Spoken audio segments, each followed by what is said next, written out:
Bueno, buenísimo como intro y mucho más que intro, diría yo.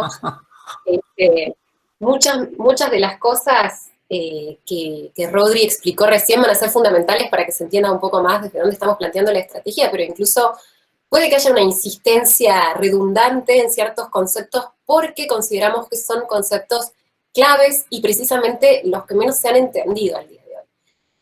Yo también voy a empezar un poco haciendo como una eh, antología de cómo llegamos hasta acá y en abril escribimos la primera nota sobre COVID y estrategias con Rodri, hablando de la cuarentena. Por ese entonces pensábamos, digamos, lo que teníamos a la vista era que la única estrategia exitosa en supresión viral había sido la China, ni siquiera realmente sabíamos qué iba a pasar cuando ellos salieran de la cuarentena. Así que estábamos con la intriga, pero en ese momento pensábamos, bueno, no hay otra que hacer esto, ¿no? Esta supresión. Después cuando empiece de nuevo a crecer la curva, por entonces nos imaginábamos nuevas cuarentenas cortas que impidieran constantemente que suba la curva.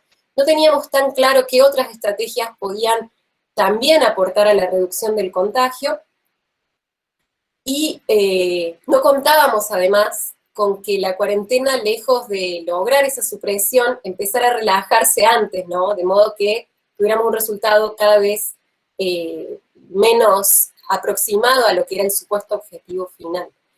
Y lo cierto es que cuando uno ralentiza la curva, tiene dos ventajas, una es que puede preparar mientras tanto otras estrategias, por ejemplo, el sistema sanitario, que es una cosa que se insistió mucho acá, y otras estrategias que puedan afectar el nivel de contagio.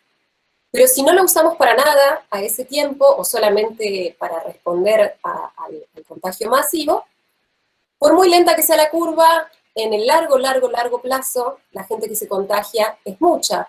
Y como el COVID es muy contagioso y es muy virulento en algunos casos, eso implica muchísimas muertes.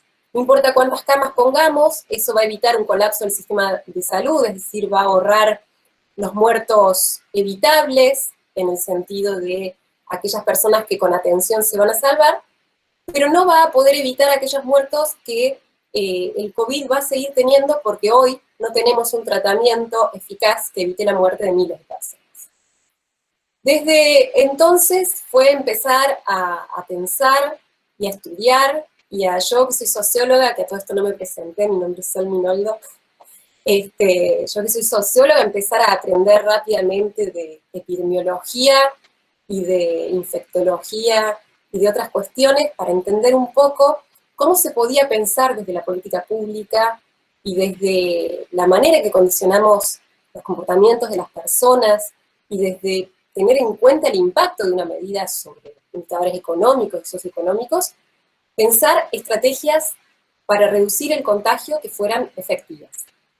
El objetivo entonces es reducir el contagio, pero reducirlo lo más posible, para que el día que haya una cura o una vacuna, hayamos llegado a ese día habiendo perdido la menor cantidad de vidas posibles. Entonces yo voy a compartir pantalla, también tengo una pequeña presentación.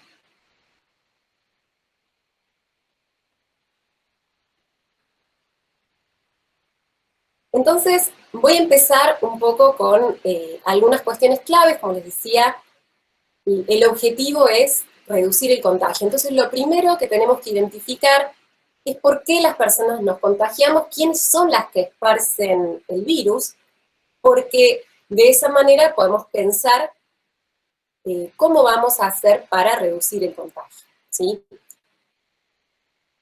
Primero, bueno, muchas de estas cosas ya las explicó recién Rodri, pero son esas de las que quiero insistir. En primer lugar, tenemos las personas que están contagiadas y que configuran lo que se llama casos sospechosos, es decir, que cumplen con los requisitos para que según el protocolo corresponda testearles, ¿sí? Ese es como el caso más visible, más obvio, donde cualquier médico, cuando uno sea un caso sospechoso, le va a decir, podrías tener COVID, y uno mismo en realidad va a pensar, podría tener COVID, y por tanto es probable que en ese caso, es decir, cuando una persona está contagiada y configura el caso sospechoso, afecte eso sus propios comportamientos, ¿sí? Es decir, reduzca la exposición de otras personas, porque en realidad, a menos que sea una muy, muy mala persona y muy desconsiderada, si sospecha que está contagiada, o no sé, o tenga una situación en la que tenga muchísimo costo, por ejemplo, en su trabajo o algo así, para dejar de ir, la verdad es que la persona va a extremar los cuidados, ¿no? Porque en general no queremos contagiar a alguien, ¿sí? Esa es la realidad. Entonces, si nos centramos solamente en la persona que configura el caso sospechoso, nos estamos perdiendo personas que también están contagiadas, pero que no se autorrestringen, digamos, de alguna manera, porque no se autoperciben contagiadas. En primer lugar, tenemos las que son las personas contagiadas con sintomatología muy leve, ¿no? Esa que tenemos un poquito de moco y decimos que es alergia, o que fue el aire acondicionado que nos hizo mal. Un día sentimos dolor de garganta y decimos, pasé frío, salí con el pelo mojado, ¿no? De alguna manera empezamos a encontrarle una significación porque ciertamente son síntomas muy inespecíficos, muchas veces pueden ser síntomas por 10.000 otras razones que no sea COVID, ¿no? Entonces, no creemos que nos hayamos contagiado porque además eso se suma a que no tenemos conciencia de haber estado expuestas a una persona infectada. No es que sabemos que X persona con la que estuvimos tiene COVID. ¿Por qué puede pasar eso? De nuevo, porque esa persona podría estar infectada y no tener síntomas, o tener síntomas muy leves, imperceptibles para nosotros y que para el otro no configuran sospecha, o porque, por ejemplo, tuvimos contacto con una persona y luego cuando tuvo sus síntomas y confirmó su diagnóstico no nos enteramos que esa persona es positiva. Sí, hay muchas razones por las que podemos haber estado en contacto con una persona infectada y no tener la menor idea de que ese nexo epidemiológico existe. Y nos estimamos los síntomas leves, ¿no? En ese caso, al no sospechar que nos contagiamos, posiblemente no modificamos nuestras conductas de cuidado y de movilidad. Y finalmente, el caso que yo diría más complicado es el contagiado sin síntomas. En este caso, las personas tienden a creer que están sanas, ¿no? Y que no hay riesgo. Y acá la información es confusa en este punto, porque se suele, digamos, desde el propio gobierno, se suele hacer un énfasis incluso en los protocolos y en las estrategias y demás, en las personas con síntomas. A veces los propios médicos, ante una consulta, pueden decir, no, no, si mañana te pones bien, no era COVID. O eso ante un síntoma leve, por ejemplo. Imagínense que ante un caso de una persona asintomática, las personas tienden a creer que entonces sin síntomas estoy sana. Y el problema es que, en definitiva, aun si fuera cierto que hay una controversia sobre que las personas asintomáticas contagien, que no es tan así, porque se habla de controversia, pero la controversia fue hace muchísimos meses, ahora está cada vez más claro. Lo que siempre supimos es que una persona contagiaba antes de tener síntomas, ¿sí? Un presintomático. Y en los hechos, un presintomático es una persona sin síntomas.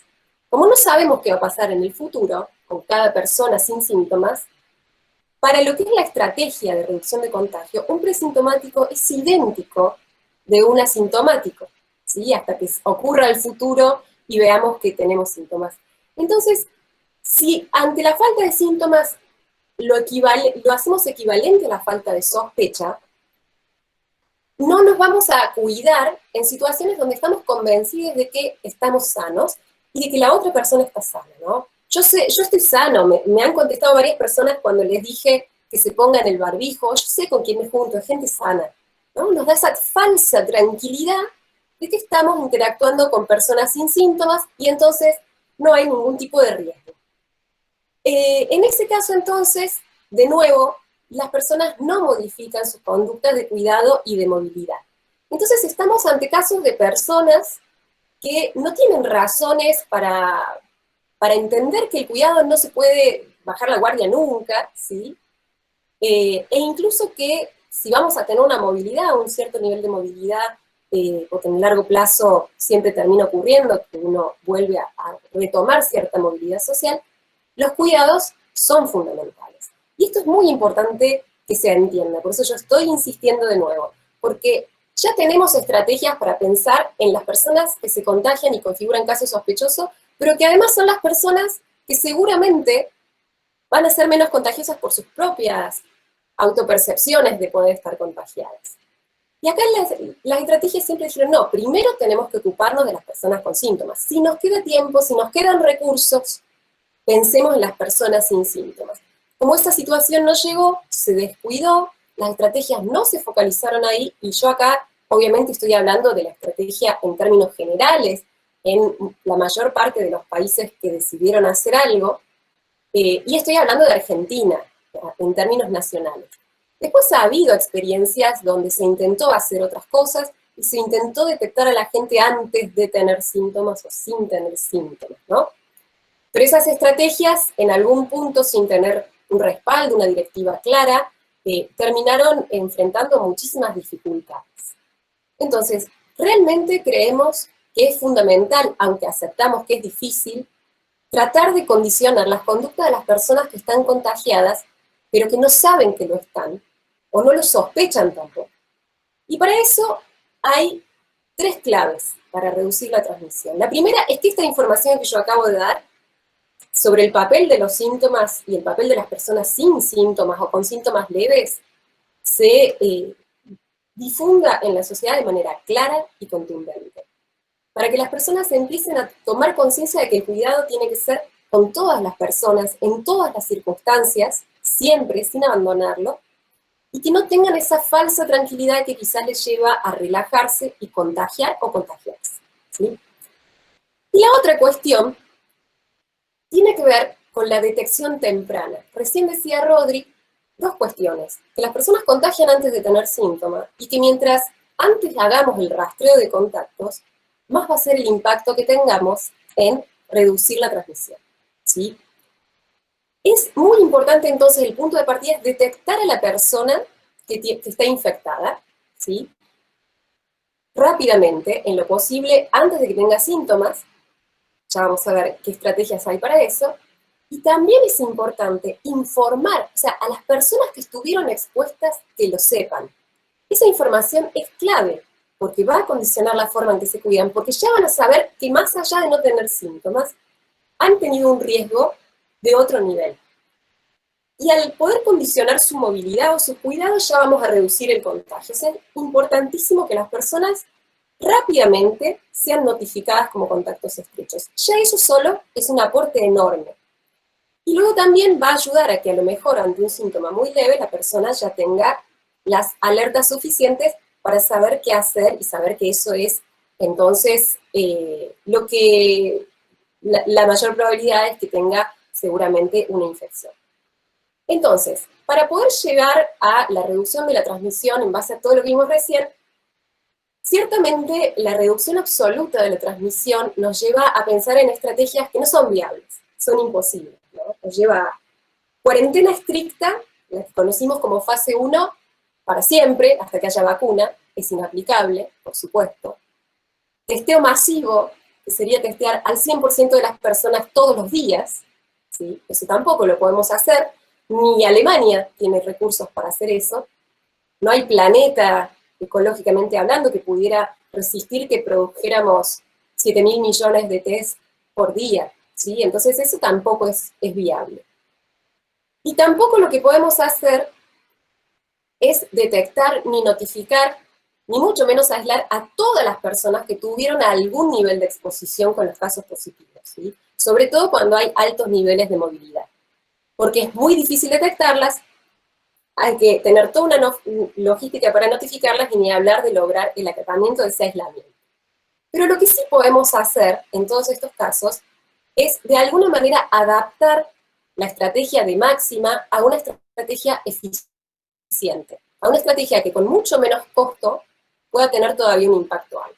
Por ejemplo, con respecto a reducir la movilidad, lo que podemos hacer es restringir actividades específicas que incrementan categóricamente la transmisión, ¿sí? Como serían las que mencionó Rodri: escuelas, iglesias, gimnasios, espectáculos a puertas cerradas, bares, restaurantes a puertas cerradas, ¿sí? Y también podemos implementar restricciones transitorias, ¿sí? De emergencia cuando la circulación viral es muy alta, porque en esos momentos se dificulta mucho la efectividad de las demás estrategias. Entonces, es importante no dejar que la curva lleve al colapso de las demás estrategias, como por ejemplo la de testeo. Con respecto al testeo, es cierto que no podemos testear a todas las personas todos los días, y sabemos que testear solo a las personas sintomáticas es muy, pero muy insuficiente. ¿Qué es lo que podemos hacer? En primer lugar, podemos liberar capacidad de testeo, no testeando a las personas que muy obviamente tienen diagnóstico COVID. ¿Cómo? Cuando tienen nexo y tienen síntomas, un médico debería estar en condiciones de poder diagnosticar COVID, y hoy se puede, es posible en Argentina hacerlo porque está previsto en las directivas del Ministerio de Salud de la Nación. También está previsto poder diagnosticar por clínica si una persona tiene un síntoma tan específico como falta de gusto o de olfato, ¿sí? Eso ya nos permitiría usar los test para las demás personas, las que tienen los síntomas leves o directamente no tienen síntomas. Pero ¿cómo hacemos para que al momento de ir a testear para buscar entre asintomáticos no sea al tuntún, ¿no? Es decir, bueno, tengo 100 test y se los hago de manera random a las personas y quizás encuentro una persona. Y eso no es eficiente. Entonces, por eso lo importante es hacer una estrategia de testeo inteligente, ¿sí? Eso lo logramos diseñando testeos para vigilancia activa, ¿sí? De modo tal que haya poblaciones estratégicas que son testeadas. Por ejemplo, primero, poblaciones donde un contagio podría generar un brote rápidamente, ¿no? Por ejemplo, personas que trabajan en condiciones de encierro, con personas mayores, personal de salud, ¿sí? Cualquier trabajo de alta exposición social son personas que deberían ser testeadas periódicamente. En segundo lugar, las personas que tienen un nexo epidemiológico tienen mucha mayor probabilidad de, aunque no tengan síntomas, de estar contagiadas que las que no. Y finalmente, en algunos lugares, cuando se está generando un brote, ¿sí? Sobre todo si vemos que hay un comportamiento del brote en conglomerado o en un barrio, puede servir también la estrategia de testear asintomáticos de una región, de una zona, ¿no? Es decir, hacerlo de manera inteligente en determinadas poblaciones. ¿Eso qué nos permitiría? La detección temprana. Y al detectar temprano, evitamos que esa persona contagie e incluso podemos rastrear a las personas que hayan estado ya expuestas y reducir las posibilidades de que a su vez contagien.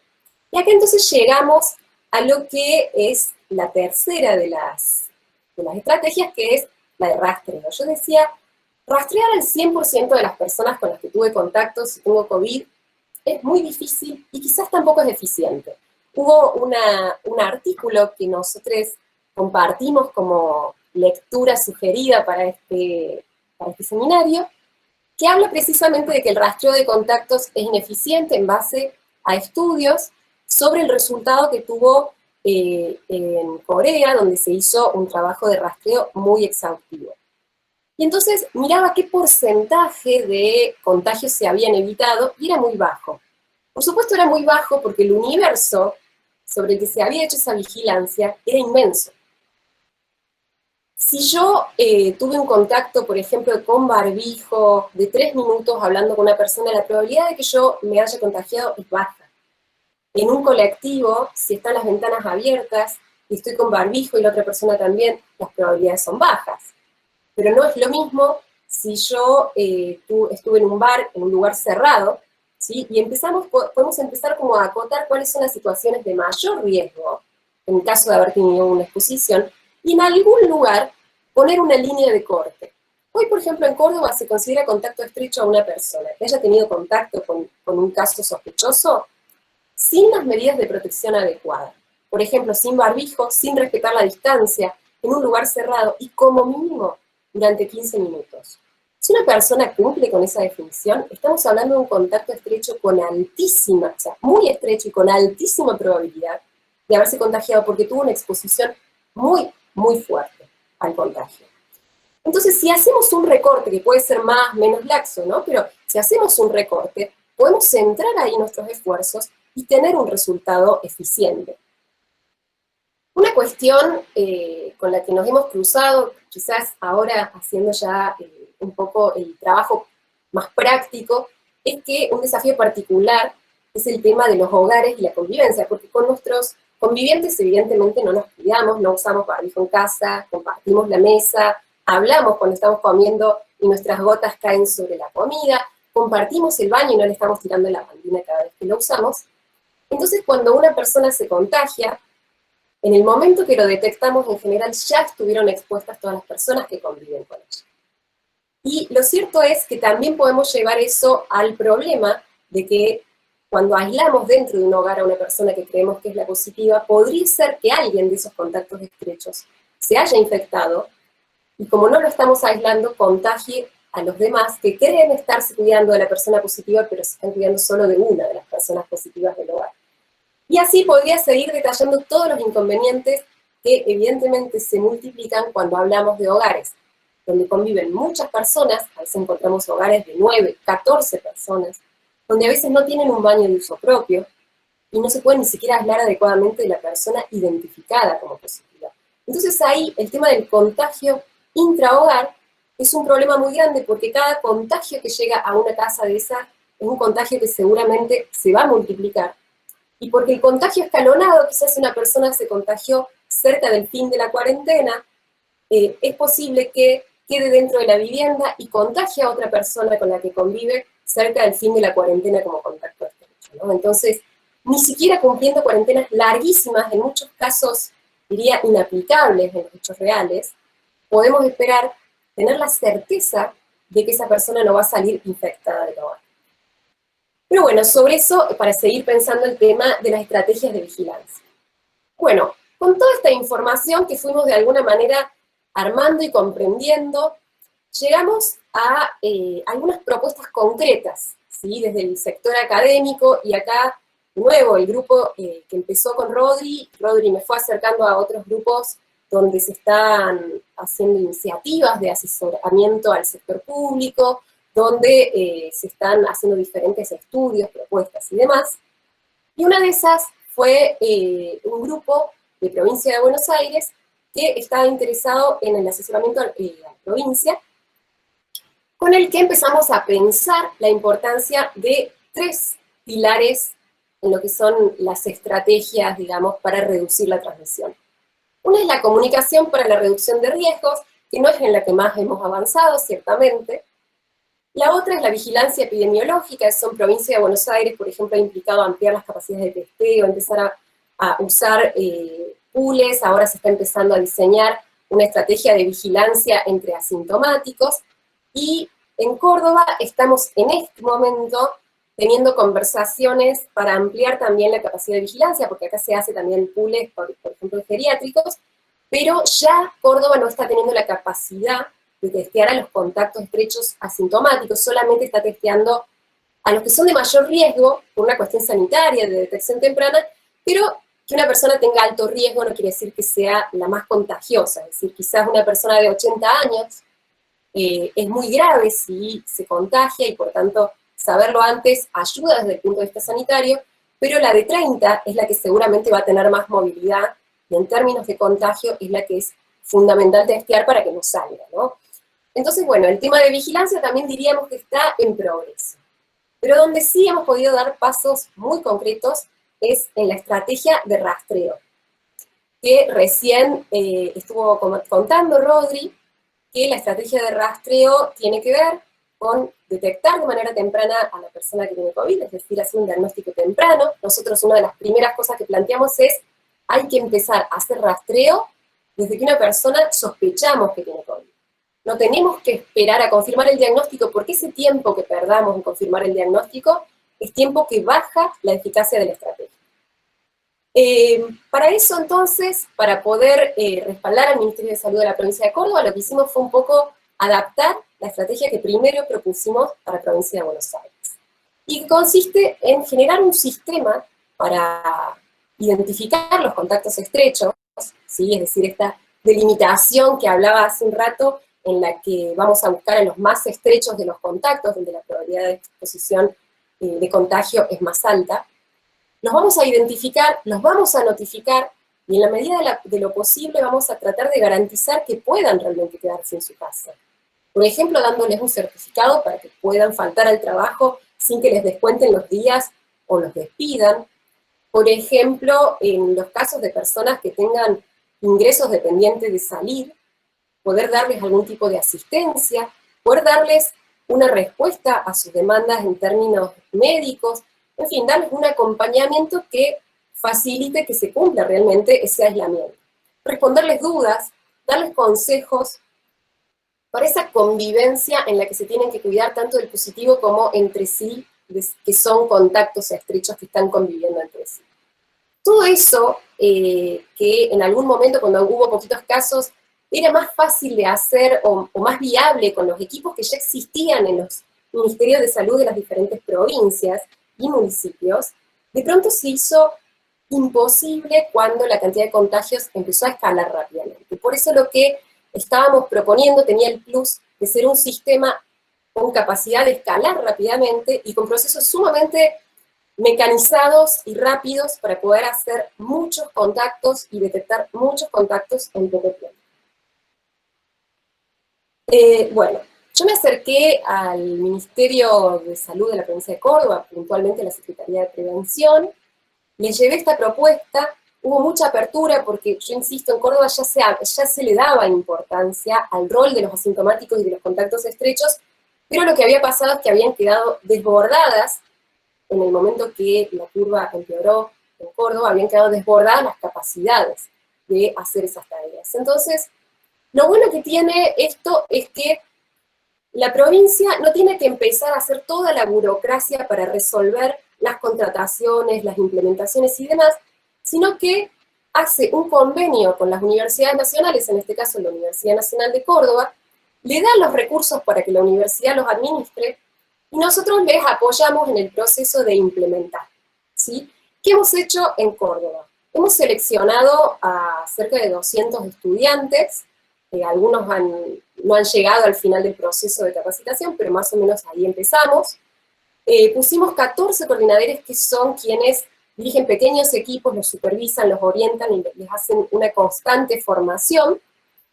Y hemos, en distintas facultades, instalado centros de llamadas con computadoras y headset, que trabajan, este es un software que desarrollamos, trabajan con este software haciendo las llamadas, hacen llamadas IP, se contactan con las personas positivas, les piden alguna información, van registrando algunos contactos estrechos. Este software tiene muchísimas ventajas para agilizar el trabajo que hacemos, como por ejemplo con respecto a lo que es el sistema que se usa en general en Córdoba, que acompaña el flujo de la llamada, ¿no? Todo lo que tenemos que ir pidiendo, facilita la tarea porque es visualmente muy, muy intuitivo, nos da la información justa, ¿no? No nos da tanta información, permite hacer una precarga de contactos estrechos, genera una cola de llamados que tiene criterios automatizados para que sea lo más eficiente en llegar primero a las personas que es más relevante llegar, ¿no? Tenemos como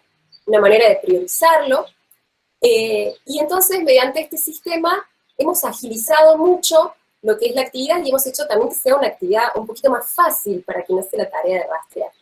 Este software que estamos desarrollando inicialmente para algunas tareas muy puntuales, pero que ya le vamos agregando cada vez más funcionalidades, lo desarrolló puntualmente una persona de FAMAF, que es Miguel Pagano, que él es quien lo diseñó y quien lo desarrolló, tuvo ayuda durante una semana y después se lo puso al hombro y diría que es una proeza lo que ha hecho y lo que ha aportado a todo el operativo de la UNC. Y bueno, básicamente desde que empezamos, que recién Rodri decía, 3 semanas creo que sí, o 20 días, desde el 27 de octubre arrancamos la implementación, y ya hemos contactado a 5.000 personas, a 5.000 pacientes, personas con COVID, a 10.000 contactos estrechos, los hemos registrado, notificado, les hemos dado información, cargado peticiones, y han ingresado al sistema, y en realidad tenemos capacidad incluso para hacer más llamadas, pero justo dio la coincidencia que la cantidad de casos en Córdoba empezó a reducirse cuando empezamos a trabajar, con lo cual nos quedó una capacidad para empezar a incorporar nuevas actividades en las que ya estamos empezando a trabajar. El área de epidemiología, que al principio hacía todo y después empezó a hacer una parte del trabajo mientras le apoyábamos, de pronto ahora podía profundizar lo que hacíamos inicialmente nosotros desde la UNC, y ya nos quedó una estructura instalada para pensar en lo que sea necesario hacer si eventualmente, por la razón que sea, el verano y los micros, o una segunda ola que podría llegar si el verano nos da tanta ayuda que relajamos, abrimos las escuelas y marzo nos encuentra con la normalidad prepandemia y todo empieza a ocurrir de manera vertiginosa, como está pasando, vemos, en Europa. Y ante una posible segunda ola, que difícilmente nos encuentre con la población con inmunidad, ni de rebaño ni de vacuna, queremos ya empezar a tener estrategias desarrolladas para estar preparadas para gestionar esa situación y reducir al máximo la transmisión y de que de esa manera las muertes sean las menos posibles. Y bueno, así que la experiencia es un poco haber visto que con los conocimientos y con los consejos y las asesorías hemos podido dar herramientas y apoyo a sectores que han tenido una gran apertura a recibirlos, y que este modelo de coordinar el trabajo entre las universidades nacionales y los ministerios para hacer los centros de rastreo, es un modelo que surgió inicialmente en provincia, con algunas iniciativas pequeñas, y que hemos logrado pensarlo a gran escala. Es una oportunidad para replicarlo en todos los lugares que tengan el deseo de hacerlo, y que los recursos están, el modelo ya existe, y puede ser una de las estrategias que, combinada con las demás, en esta estrategia como del queso suizo de la que hablaba Rodri, puede reducir el contagio y darnos tiempo a que lleguemos a una inmunización, a algún tipo de solución. Pero hay que pensar que estas estrategias se pueden sostener en el largo plazo y se puede entonces lidiar con la transmisión y mantener la raya no alta, sino baja, para que realmente, aunque pase un año, ojalá que no, aunque pasara un año, no sea un año que nos encuentre con otra tragedia similar a la que hemos tenido este año o incluso peor. Eso sería todo. Muchas gracias.